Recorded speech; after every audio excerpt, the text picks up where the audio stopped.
Bab 776. Raja Bakir sudah tahu alasan Yuda datang, tetapi dia masih berkata sambil tersenyum. Ternyata demi masalah ini. Kalau begitu, katakan saja. Aku akan mendengarkanmu. Yuda mendongak dan melihat ekspresi Raja Bakir yang terlihat cukup kesal. Akan tetapi, dia tetap memaksakan dirinya untuk berkata. Yang mulia, hamba tidak akan membahas apapun yang telah Wira lakukan ataupun kontribusinya terhadap negara ini. Apa yang ingin hamba bahas saat ini adalah dia yang bersedia pergi ke kerajaan Agrel sebagai duta. Setelah Yuda selesai berbicara, Raja Bakir hanya mengangguk dan tetap diam. Yuda pun melanjutkan. Pergi ke kerajaan Agrel adalah tindakan yang sangat berisiko. Siapapun tahu bahwa kerajaan Agrel adalah tempat yang penuh dengan bahaya. Apalagi, Wira juga merupakan dalang di balik pembunuhan Raja Tanui. Hanya berdasarkan hal ini, Gyandra tidak mungkin melepaskannya begitu saja. Dia tidak mungkin tidak membalas dendam atas pembunuhan ayahnya. Jadi, Yang Mulia pasti bisa membayangkan situasi Wira di kerajaan Agrel. Usai mendengar ucapan Yuda, Raja Bakir tidak membantah. Lantaran Raja Tanui telah dibunuh, sebagai penerus ayahnya, Gyandra pasti ingin membunuh Wira. Hanya saja, Raja Bakir juga tidak memahami apa yang telah dilakukan Wira sehingga mampu membuat Gyandra mengurungkan niat untuk membunuhnya. Selain itu, bagaimana bisa Wira membuat kerajaan Agrel menekan amarah Gyandra? Bukan hanya itu, kerajaan Agrel bahkan mengangkat Wira sebagai Raja Utar. Apa maksud dari semua ini? Raja Bakir tidak bisa memahaminya. Yuda menimpali. Yang Mulia, meskipun Wira berada dalam situasi yang begitu putus asa, dia masih bisa bertahan hidup. Wira bahkan mendapatkan penghargaan dari kerajaan Agrel dengan diangkat menjadi Raja Utar. Orang lain mungkin tidak tahu, tapi Yang Mulia seharusnya memahami betapa pentingnya Raja bagi kerajaan Agrel. Kalau tidak memiliki bakat yang luar biasa, bagaimana mungkin Wira bisa mencapai tahap ini? Ucap Yuda secara belak-belakan.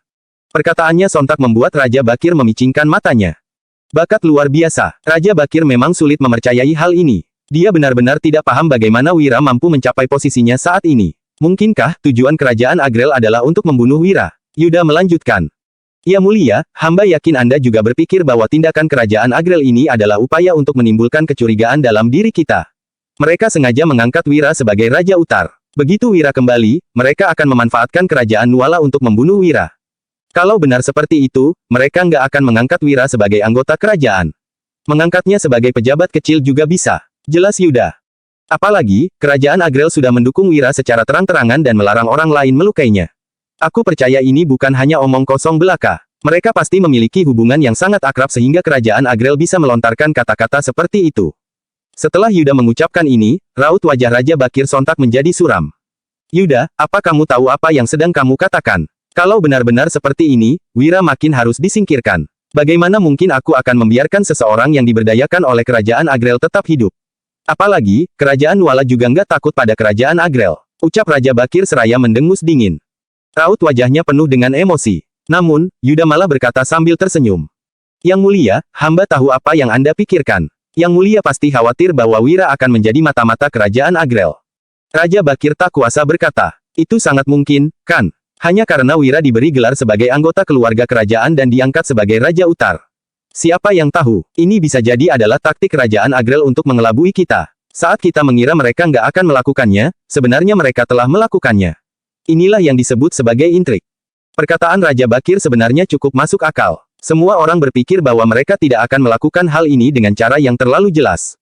Bagaimanapun, menyusupkan mata-mata biasanya akan dilakukan dengan sangat hati-hati. Siapa yang akan melakukannya dengan cara yang begitu terbuka? Akan tetapi, ada juga kemungkinan bahwa kerajaan Agrel sengaja melanggar ekspektasi umum. Mereka memang ingin menciptakan kesalahpahaman di mata dunia. Yuda pun menggeleng sembari berkata. Yang Mulia, ini tidak mungkin. Bab 777. Hamba sangat memahami Wira, dia bukan tipe orang seperti itu. Kalau dia memang seperti itu, kenapa dia memilih untuk kembali? Bukannya dia bisa hidup bahagia dengan bergelimang harta di sana? Tanya Yuda. Setelah itu, Yuda menjelaskan. Alasan dia memilih untuk kembali adalah karena dia tidak bisa meninggalkan keluarganya. Itu sebabnya, dia pasti akan kembali ke kerajaan Nuala. Selain itu, dia tidak mungkin menjadi mata-mata. Yang Mulia, Wira selalu dicurigai oleh kerajaan Nuala. Bagaimana mungkin kerajaan Agrel akan memilihnya sebagai mata-mata? Ini adalah hal yang mustahil. Begitu Yuda selesai berbicara, Raja Bakir tidak merespons, sebaliknya dia malah diingatkan oleh Yuda, yaitu mengenai keluarga. Raja Bakir tidak pernah melakukan apapun terhadap keluarga Wira merasa tidak perlu. Sebagai Raja Kerajaan Nuala, dia tidak seharusnya melakukan tindakan seperti itu, tetapi dia telah berubah pikiran sekarang. Tidak disangka ada begitu banyak orang yang datang untuk memohon. Apalagi, Raja Bakir sendiri memang tidak menyukai Wira. Dia membenci trik yang digunakan oleh Dirga, Yuda, bahkan lebih membenci trik Putro. Itu sebabnya, tak peduli apapun yang terjadi, Raja Bakir tidak akan memberdayakan Wira. Dia telah memutuskan hal ini sejak awal. Sementara itu, kini dia telah memiliki niat membunuh terhadap Wira. Yuda, aku sudah mendengar kata-katamu. Kita sudah lama nggak makan bersama, jadi menetaplah di istana hari ini dan minumlah bersamaku. Ucap Raja Bakir seraya tiba-tiba tersenyum. Penampilannya ini membuat Yuda tertegun sejenak. Masih ada banyak hal yang ingin disampaikan olehnya. Apalagi, dari sikap Raja Bakir, sepertinya dia belum sepenuhnya percaya pada perkataannya. Yuda pun menghela napas. Tampaknya Raja Bakir tidak ingin mendengarnya lagi. Namun, dia tetap harus mengatakannya. Yuda mengambil napas dalam-dalam, lalu berbicara dengan gugup. Yang mulia, menurut hamba, Anda perlu mempertimbangkan kembali masalah Wira. Dia adalah sosok yang berbakat. Hamba tahu jelas kontribusinya terhadap istana. Yang mulia, Anda seharusnya memberdayakannya.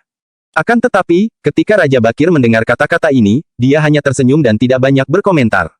Baiklah, saat kita makan bersama, kamu bisa membahas lebih banyak tentang Wira. Aku ingin mengenalnya lebih baik, ucap Raja Bakir. Kata-kata ini membuat Yuda amat terkejut. Apakah Raja Bakir benar-benar mempertimbangkan pendapatnya? Terlepas dari apakah Raja Bakir menerima sarannya atau tidak, tindakan ini membuat Yuda bersemangat. Raja Bakir memerintahkan persiapan jamuan, tetapi diam-diam berbisik sesuatu kepada pelayan di dekatnya. Pelayan itu segera memberi hormat dan bergegas pergi. Jamuannya sangat mewah. Raja Bakir tampak tersenyum ketika mengangkat gelas untuk minum dengan Yuda. Akan tetapi, Yuda sepertinya tidak menikmati makanan dan terus memuji Wira. Raja Bakir merespons dengan acuh tak acuh dan terus mengisi gelas Yuda. Tidak lama kemudian, Yuda mulai merasa mabuk karena alkohol. Melihat situasi ini, Raja Bakir melambaikan tangannya dengan tatapan yang dingin. Antarkan Yuda kembali, pinta Raja Bakir. Usai berkata demikian, dia juga kembali ke kamar tidurnya dengan ekspresi yang suram. Raut wajahnya tampak makin muram sekarang. Perkataan Yuda hari ini makin meyakinkan keputusannya untuk menyingkirkan Wira. Raja Bakir berkata, Wira, oh Wira, salahkan dirimu sendiri karena memilih Yuda. Aku paling benci dengan keluarga Wutari. Kalau bukan karena kebutuhan istana, aku sudah lama ingin menyingkirkan mereka. Meskipun kita belum pernah bertemu dan kamu nggak memiliki niat untuk memberontak ataupun berkhianat, aku tetap harus membunuhmu. Raja Bakir bergumam sendiri dengan sorot mata yang memancarkan niat membunuh. Bab 778. Saat ini, Yuda sudah sangat mabuk. Begitu kembali ke kediamannya, dia langsung tertidur pulas sampai pagi. Kepala Yuda terasa sangat sakit sekarang. Ketika bangun, dia masih menunjukkan ekspresi cemas. Entah apa yang dipikirkan oleh Raja Bakir, ucap Yuda sambil menghela napas. Kini, tatapan matanya penuh kegelisahan. Setelah keluar dari kamar, Yuda menyantap sarapan, lalu pergi ke lapangan latihan seperti biasanya. Dia telah melakukan rutinitas ini selama 10 tahun tanpa pernah berhenti. Namun, hari ini dia merasa seperti kehilangan sesuatu. Usai berlatih selama 2 jam di lapangan, Yuda menghela napas sembari mengeluh. Kapan aku baru bisa mencapai titik puncak seperti ayah? Yuda tidak puas dengan tingkat keterampilan bela diri yang dimilikinya. Setelah menggeleng, dia secara refleks memeriksa ke arah belakangnya, lalu tertegun. Segera setelah itu, Yuda pun berkata, Loh, di mana Dodi? Biasanya, saat Yuda berlatih di lapangan ini, Dodi pasti akan berada di sana juga. Mereka selalu berlatih bersama setiap harinya tanpa henti. Akan tetapi, hari ini dia tidak melihat sosok Dodi. Apakah dia ingin bermalas-malasan? Yuda bertanya-tanya, lalu segera memerintahkan seseorang untuk mencarinya. Akan tetapi, bawahannya malah melaporkan bahwa Dodi tidak berada di kamarnya. Saat mendengar kabar tersebut, Yuda sontak tercengang, lalu bertanya, Dodi nggak ada. Yuda bergegas menuju kamar Dodi. Begitu masuk, dia langsung mengernyit. Tidak ada tanda-tanda aktivitas di dalam kamar tersebut, seolah-olah telah kosong sepanjang malam. Yuda segera memanggil pengawal kediaman dan bertanya, Apakah kalian melihat Dodi? Mendengar pertanyaan Yuda, mereka semua terdiam. Kemudian, salah satu dari mereka bertanya, Panglima Yuda, apakah Dodi tidak pergi menemui Anda? Mereka semua tampak kebingungan.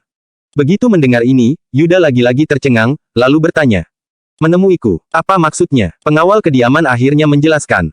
Kemarin, tidak lama setelah Anda pergi, Dodi mengatakan bahwa dia akan mencari Anda, jadi kami tidak terlalu memikirkannya. Panglima Yuda, apakah Anda tidak bertemu dengan Dodi? Wajah Yuda sontak memucat.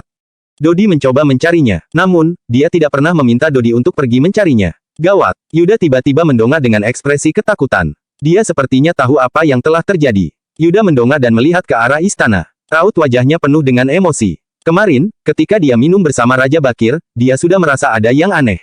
Saat ini, Dodi malah menghilang. Masalah ini membuat raut wajahnya menjadi makin suram. Itu pasti ulah raja, ucap Yuda seraya menggertakkan giginya. Tatapannya tampak sangat dingin sekarang. Hanya Raja Bakir yang memiliki kekuatan untuk membuat seseorang menghilang secara misterius. Dodi tidak akan meninggalkan kediamannya begitu saja. Tanpa perintah Yuda, dia tidak akan pergi. Hanya Dodi yang tahu bahwa dia akan pergi ke istana kemarin. Yuda bahkan menyuruhnya untuk tidak perlu khawatir dan menunggunya di kediaman. Di momen ini, Yuda mulai merasa panik. Raut wajahnya benar-benar terlihat sangat cemas. Dodi sangat penting baginya. Dia adalah saudara Yuda, juga saudara dari Wira. Saat Wira menyerahkan Dodi kepadanya, dia pernah meminta Yuda untuk menjaga Dodi baik-baik. Akan tetapi, dia malah. Yuda pun berkata, kalau raja yang melakukan ini, dia pasti nggak akan mengakuinya. Kalaupun bertanya padanya, aku nggak akan mendapatkan jawaban apapun. Saat ini, satu-satunya yang bisa kulakukan adalah mencari cara untuk menyelamatkan Dodi.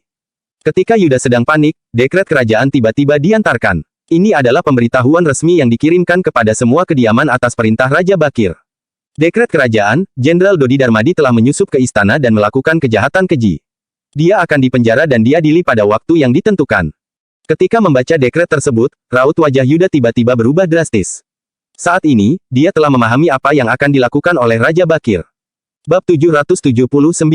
Raja Bakir hendak menggunakan Dodi sebagai umpan untuk membunuh Wira. Bagaimana dia bisa melakukan ini? Ekspresi Yuda saat ini sangat muram. Tanpa basa-basi, dia segera menulis sepucuk surat dan meminta seseorang segera mengirimkannya pada Wira. Dia akan mencari solusi untuk menyelamatkan Dodi. Pokoknya, Wira tidak boleh datang ke ibu kota. Di sisi lain, Wira tidak mengetahui situasi di ibu kota. Setelah melakukan perjalanan jauh, dia akhirnya tiba di Provinsi Jawali. Dalam beberapa hari, dia sudah bisa kembali ke Dusun Darmadi. Pemberontakan Rendra dan pengepungan pasukan Provinsi Cindera terhadap Provinsi Jawali baru lewat beberapa bulan lalu, tetapi sekarang kondisi provinsi sudah kembali seperti semula. Setelah tiba di kota, Wira langsung pulang ke rumah yang dibelinya. Rumah itu masih sangat bersih. Sepertinya Farel sering datang untuk bersih-bersih. Wanita itu baik juga. Kita istirahat sehari di sini, besok kita baru ke Provinsi Cindera. Ujar Wira sambil tersenyum lega. Setidaknya, keselamatannya di kota ini lebih terjamin. Pada saat yang sama, Farel menerima kabar bahwa Wira telah kembali. Dia sontak tertawa seraya berkata, Tuan Wahyudi benar-benar luar biasa. Dia sanggup melepaskan diri dari situasi buntu seperti itu dan malah diberi gelar Raja Utar. Menarik. Gadis berpakaian ungu juga mengangguk dan menimpali. Tuan Wahyudi memang hebat. Aku benaran penasaran gimana dia bisa melakukannya. Kamu mau tahu? Tanya Farel sambil mengulum senyum. Tentu, bukannya kamu juga penasaran? Balas gadis berpakaian ungu. Iya dong, karena kita sama-sama penasaran, kita tanyakan saja langsung pada Wira. Biar dia menceritakannya pada kita, ujar Farel. Saat itu, seorang pelayan mendadak masuk dengan tergesa-gesa seraya berkata, Tuan, seseorang mengantarkan dekret kerajaan. Silakan baca dulu. Farel mengambil dekret itu dan membacanya sekilas. Namun, ekspresinya tiba-tiba berubah. Dodi dimasukkan ke penjara, seru Farel dengan raut masam. Maksudmu, pengawal Tuan Wahyudi yang sebelumnya. Si Dodi yang mengikuti Yuda ke perbatasan itu. Tanya gadis berpakaian ungu dengan nada terkejut. Farel menyahut, iya, sebenarnya apa yang terjadi? Dodi dijebloskan ke penjara. Ini, mungkinkah yang mulia mau? Farel sontak terkejut dan bergegas keluar seraya berseru. Ayo pergi ke tempat Wira. Ini jebakan. Raja berencana membunuh Wira. Farel dilanda kecemasan. Siapapun yang jeli dapat menganalisis bahwa Raja Bakir menggunakan cara ini untuk membunuh Wira. Jika Wira pergi ke ibu kota, dia pasti akan mati. Tak lama, Farel dan gadis berpakaian ungu tiba di rumah Wira. Ketika salah seorang veteran pasukan Zirah Hitam melihat yang datang adalah Farel, dia mempersilakan mereka masuk. Wira, panggil Farel dengan panik. Saat itu, Wira sedang berada di dalam rumah. Begitu mendengar suara Farel, dia langsung menyambutnya sambil tertawa.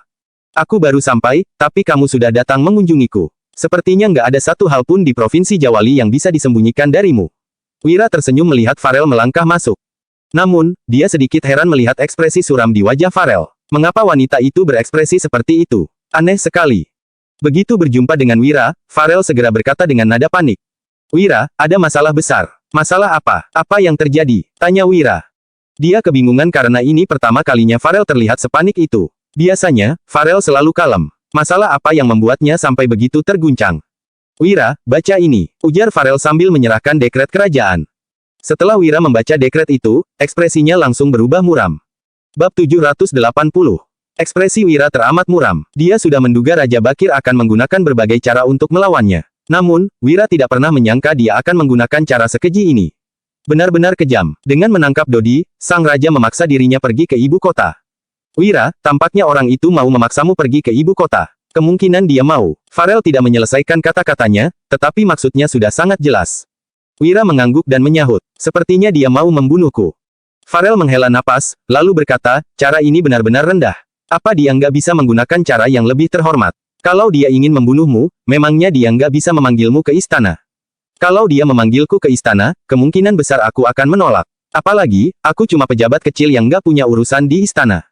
Selain itu, ini juga menjadi peringatan bagiku, jelas Wira sambil menggeleng. Wira menarik napas dalam-dalam dan memasang ekspresi yang sangat muram. Dia tidak menyangka Raja Bakir akan menggunakan trik seperti ini. Sejujurnya, dia benar-benar merasa sangat muak. Jika Raja ingin membunuhnya, dia punya banyak cara, tidak perlu menggunakan trik kotor seperti itu. Orang itu benar-benar tidak memiliki martabat sebagai Raja. Wira, apa kamu bakal pergi? Tanya Farel dengan cemas.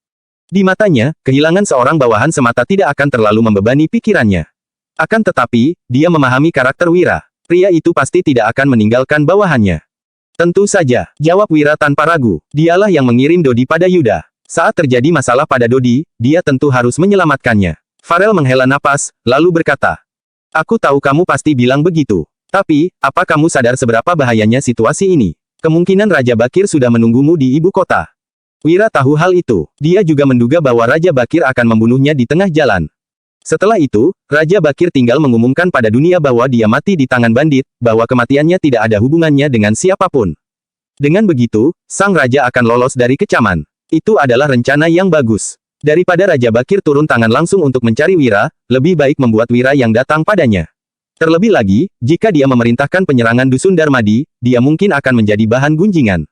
Kondisi saat ini adalah yang terbaik. Setidaknya dari luar, sang raja tampaknya tidak melakukan apapun untuk membuat Wira ke ibu kota. Raja Bakir benar-benar lihai memainkan trik. Sebenarnya, dia nggak bisa memastikan aku pergi ke ibu kota, tapi aku tetap akan pergi. Demi Dodi, sarang harimau pun akan kudatangi. Ujar Wira dengan sorot mata penuh tekad. Wira, tadinya kupikir kepulanganmu dari kerajaan Agrel adalah hal bahagia. Setidaknya, kamu bisa menjalani hari yang lebih damai. Tak kusangka, sekarang kamu malah menghadapi situasi sesuram ini. Apa ada yang bisa kubantu? Kata Farel prihatin. Wira sudah dibuang oleh kerajaan Nuala, tetapi dia berhasil bertahan di kerajaan Agrel dan kembali. Alhasil, kerajaan Nuala malah memperlakukannya seperti ini. Sikap istana sungguh membuat orang geram. Bantuan, ya, nggak perlu, tolak Wira. Dia tidak ingin orang-orang lain terlibat. Lagi pula, Raja Bakir sudah memutuskan untuk membunuhnya. Takutnya, masalah hanya akan membesar jika ada pihak lain yang terlibat. Kali ini, aku akan pergi sendirian. Kalau aku bisa menyelamatkan Dodi, semua akan baik-baik saja. Kalau enggak, kemungkinan aku harus tinggal di ibu kota selama sisa hidupku, ujar Wira lagi. Farel sontak terkejut mendengarnya. Bab 781. Farel ingin mengatakan sesuatu, tetapi dia tidak tahu harus mulai dari mana. Lagi pula, dia memahami karakter Wira dengan baik. Dia tahu begitu Wira membuat keputusan, tidak ada yang bisa mengubahnya. Setelah Farel pergi, Wira memberitahu semua orang termasuk Danu tentang masalah tersebut. Mendengar ini, Danu sontak memaki. Raja bangsat, beraninya dia memenjarakan Dodi. Saat Danu berteriak tadi, niat membunuh memancar kuat dari matanya. Danu, aku akan membawa Dodi kembali. Tenanglah, orang yang ingin dibunuh raja itu aku. Dodi cuma kena getahnya, hibur Wira. Mendengar ini, Danu langsung berujar dengan nada garang. Kak Wira, aku akan menemanimu. Kalau Raja Bangsat itu ingin mencelakaimu, aku akan membunuhnya biarpun harus mempertaruhkan nyawa. Kak Wira, aku juga ikut. Kalau situasi memburuk, aku akan berjuang sekuat tenaga untuk membantumu kabur. Timpal Mandra. Sementara itu, Biantara tidak mengatakan apa-apa. Hanya saja, dari sorot matanya, dia tampak sedang memikirkan sesuatu. Nggak perlu, aku nggak akan leluasa kalau kalian ikut. Lebih baik aku pergi sendiri. Kalian cukup gantikan aku untuk menjaga Dusun Darmadi. Ujar Wira sambil tersenyum. Memiliki beberapa orang yang rela mati demi dirinya adalah suatu anugerah besar. Jika dilihat dari sudut pandang ini, setidaknya perjalanannya ke dunia ini tidak sia-sia. Mendengar penolakan Wira, kedua orang itu langsung membantah. Dengarkan perintahku, kembalilah ke Dusun Darmadi dan berjaga di sana. Aku akan kembali, kata Wira penuh percaya diri. Masalah ini tampaknya sangat berbahaya, tetapi selama Wira memasuki ibu kota, dia akan aman. Jika Raja Bakir ingin membunuh Wira, dia harus memikirkan rencana matang-matang sebelum melakukannya. Mendengar ucapan penuh tekad itu, Danu dan Mandra tahu mereka tidak bisa menggoyahkan Wira. Mendadak, keduanya berlutut dan berseru. Kak Wira, kami bersumpah, kalau kamu nggak kembali, kami akan menguburkan Raja Bakir bersamamu. Mata kedua orang ini memerah. Terutama Danu, dia sangat tersentuh karena tahu bahwa Wira mengambil risiko demi menyelamatkan Dodi. Wira tertawa, lalu bangkit dan berkata, baiklah, tapi, jangan terlalu khawatir, aku akan baik-baik saja. Masalah ini nggak bisa ditunda-tunda, aku akan pergi sekarang. Kalian juga harus kembali ke Dusun Darmadi secepatnya. Mengerti? Kemudian, Wira langsung pergi ke ibu kota dengan menunggangi kuda. Saat Wira meninggalkan Provinsi Jawali, orang di ibu kota itu juga mengetahuinya.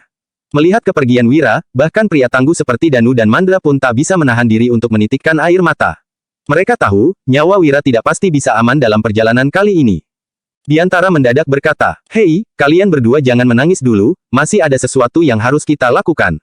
Biarpun kita nggak bisa menemani Wira ke ibu kota, kita masih bisa membantunya melakukan beberapa hal dari sini." Mendengar itu, Danu dan Mandra sontak tertegun. "Cepat katakan, selama bisa menyelamatkan Kak Wira, kami nggak akan sayang nyawa," ujar Danu. Diantara tertawa dan berkata, "Oke, aku akan menulis beberapa surat, kalian bantu aku mengirimnya." Diantara segera menulis, lalu menyerahkan beberapa pucuk surat itu kepada Danu dan Mandra. Surat-surat ini dikirimkan kepada semua pihak berpengaruh yang berhubungan baik dengan Wira di Kerajaan Nuala.